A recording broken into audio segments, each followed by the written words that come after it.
welcome to my channel. My name's Addie, and today I'm going to be doing my very first reading vlog for the book Circe. So this book is based off of a Greek god called Circe, who was predominantly featured in the Odyssey. I don't know a whole lot about Greek mythology, so I did have to do a lot of Googling.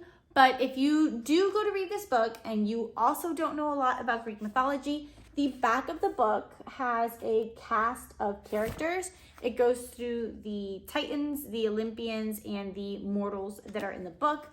I recommend reading through those before you read the story, just because it makes it easier to understand if you don't know anything about the Greek gods, which I did not. With all of that being said, let's get right into the reading vlog. Circe is mostly referenced as a side character throughout Greek mythology, with her most scandalous mention being turning Odysseus. I probably mispronounced that, which if I did, my bad. But she turns her men into pigs on her island.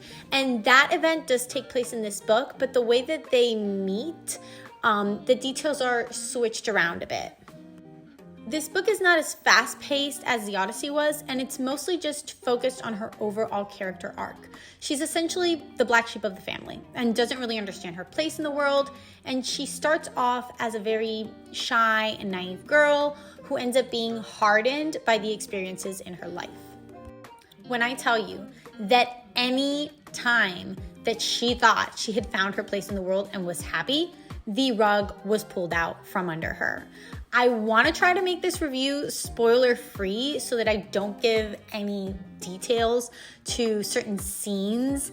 But pretty much anytime she felt like she was finally happy and she knew her place in the world, then everything all of a sudden just made a hard left on her.